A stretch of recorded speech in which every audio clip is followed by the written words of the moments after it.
morning, folks. The Nova Scotia Mass Casualty Commission released early this week. It says systematic failure in big black letters. Systematic failure. Families vow to ensure recommendations followed. On behalf of the families that lost loved ones, this is the purpose of this video this morning. Bear with me, I have a lot of ground to cover, and I can't do this in one video. It says, damning critique of police responses. I'm going to focus on the families. It's extremely NB. It's a Latin term for extremely important, pretty damn important. Alert would have saved lives. Alert would have saved lives. With two wonderful ladies, Heather O'Brien and mother and her baby were both killed. Husband lost his wonderful wife, and Chris Beaton lady and Heather O'Brien, both these wonderful ladies that had so many patients that the people depended upon and were loved just like family, maybe more so than family. They showed up every day and cared for them in their homes. They were like VON. In fact, I think they are VON. Okay, the RCMP's failure. It says RCMP's failure to quickly alert the public after an armed man was driving through the countryside in a fake cruiser, killing people, denied them the ability to protect themselves, the Mass Casualty Commission found. I will repeat that. It's so profound. The RCMP's failure to quickly alert the public that an armed man was driving around the countryside in a fake cruiser, killing people, denied them the ability to protect themselves, the Mass Casualty Commission found. That's not my opinion. That is the opinion of the former Chief Justice of Nova Scotia and Officer in New Brunswick and another lady, I think she was a professor. There was three of them, under 12, we say in French, three of them in this Mass Casualty Commission.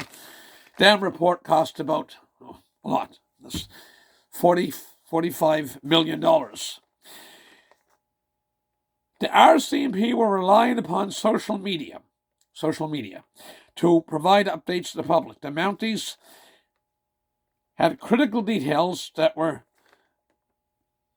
he said no longer, details that he, the killer, was no longer in the Portapique area when the massacre began. It was driving a disguised police cruiser and was driving around in a replica disguised as a police officer, and disguised as a police officer is, and driving around in a replica RCMP cruiser, but didn't share the information in the mid-morning on the second day.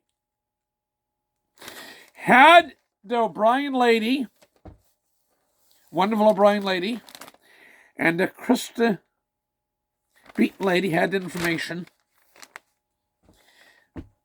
things very much could have turned out differently. The people walking along the road at mid-Sunday morning, and so on. The commission also emphasized that the RCMP was aware of the importance of public communications in critical incidents responses, well before what ended up as Canada's worst mass shooting. An internal RCMP investigation following the mass shooting in Moncton in 2014 emphasized the value of sharing information quickly with the public as incidents unfolded. I repeat, the RCMP investigation following the mass shooting in Moncton in 2014, which would be 6 years prior to Portapique, Nova Scotia, emphasized the value of sharing information quickly with the public as critical incidents unfolded. The failure to consider, I move forward because I'll be here all morning, the failure to consider issuing a public broadcast reflected a severe failure on the part of RCMH division over several years to recognize the utility of Alert Ready for its public communications. Lastly, the inquiry heard from high-level RCMP officials, including a guy by the name of Chris Letter. I've did a guy in that video, that guy before. Chris Letter. Stunned as I don't know what. Okay. Chris Letter, in ensuring a public alert hadn't necessarily been the right decision. So in this case now, I repeat, the inquiry heard from high-level RCMP officials who argued that in issuing a public alert would have made matters worse. Says RCMP Chief Superintendent Chris Letter. I don't have a leather jacket. I don't own a leather jacket. Chris Letter. Oh, he's big. He doesn't move too quick, but he's well fed. Must eat a package of Tim Hortons donuts in the morning and no whatever else. They take and that issuing a public alert wouldn't have necessarily been the right decision, even if RC members had been aware of the option. So what he's saying is that they didn't know they had the ability to put a public alert out. And had they put an alert out, it wouldn't necessarily have been the right thing. He says the report said there was no evidence that an alert would have set off mass panic or contributed to members taking up arms against the police or deliberately sabotaging police response. So what Chris Letter's telling the commission, this is all public information, that, well, if they put an alert out because he was dressed up as a RCMP officer and he was in a replica cruiser, that people would take and do vigilante when they see acts, allegedly, against any RCMP. And that's bullshit. The report says, the Chief Justice of Nova Scotia's court, retired, says, the report said there was no evidence an alert would have set off mass panic or community members would take up arms against police officers or deliberately sabotage a police response. And they go on to say to the contrary. That once the information was given out, that people thought, to the contrary, it says, when that information about the perpetrator's disguise was publicly shared, community members called 911 to report sightings of police vehicles in an obvious effort to help critical incident response. And finally, we have here on Thursday, this is just this Thursday, 2 days ago. This is Saturday morning now, which is the 1st of April. On Thursday the 30th, Mike Numi, the RCMP interim commissioner, addressed the force's communications failures during the mass shooting. Well, he was sorry for, quote, the terrible suffering the victims' families went through. He stopped short of apologizing for the mistakes officers made over the gunman's 2 days rampage. Now, again, when he said he was, quote, he was sorry for the impact, the terrible suffering, in his own words, that the families